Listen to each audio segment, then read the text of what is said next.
Hi everyone, this is Teacher Jen from Camgush.com and welcome to another fun and exciting lesson from Exploring English Book 6. This is by Tim Harris and Alan Rowe.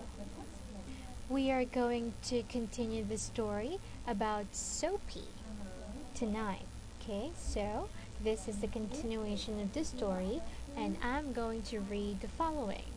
I want you to listen carefully and take note of the correct pronunciation of all the words here. Because after me, you're going to read this on your own. Let's start now. When Soapy stopped running, he had reached a well-lighted district with fashionable shops. In the bookstore, he noticed a well-dressed man reading a magazine. The man had set his umbrella down near the door. Soapy stepped inside, took the umbrella, and walked away. The man followed hastily. "My umbrella!" he shouted. "Oh, is it?" said Soapy rudely.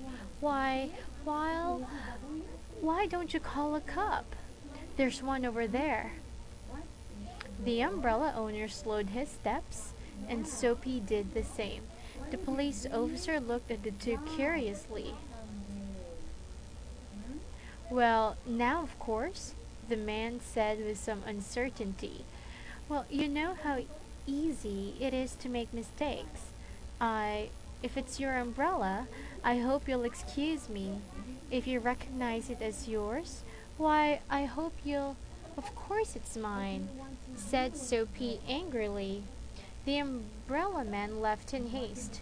The police officer hurried to assist a tall woman in a fur coat who was trying to cross the street in front of a bus.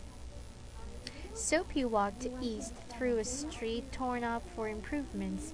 He threw the umbrella away angrily and said some words that were not very nice about officers in blue uniforms.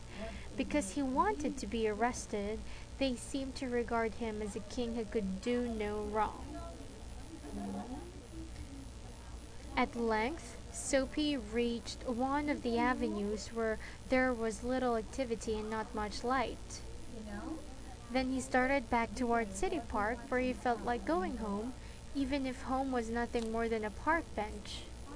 But on an unusually quiet corner, Soapy noticed a quaint little church. A soft light glowed through one of the stained glass windows, where the organist was practicing the music she was to play the following Sunday morning.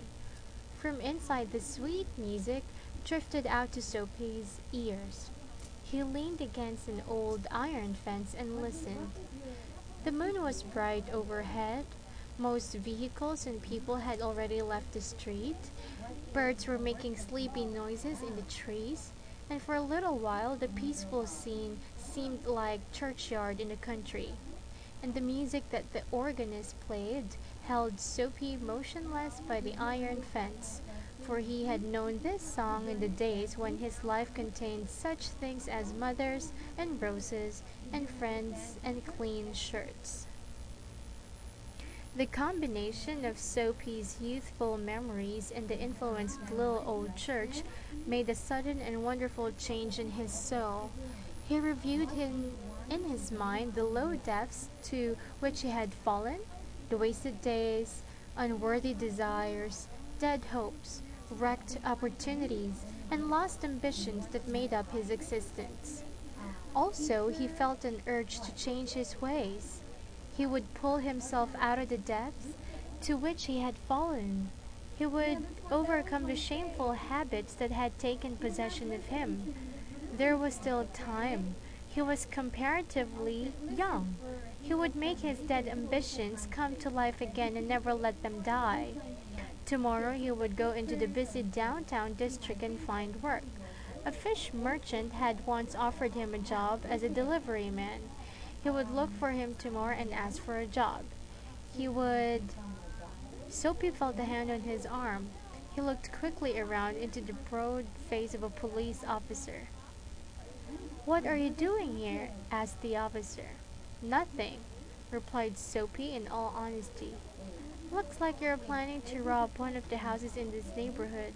or perhaps this church. Come along with me to the station." The next morning, Soapy stood before the judge in the police court. 3 months in prison, said the judge, and Soapy was taken away. Now, students, I want you to read this story again. And to do that, you can pause this video for a while so that you can read the following paragraphs.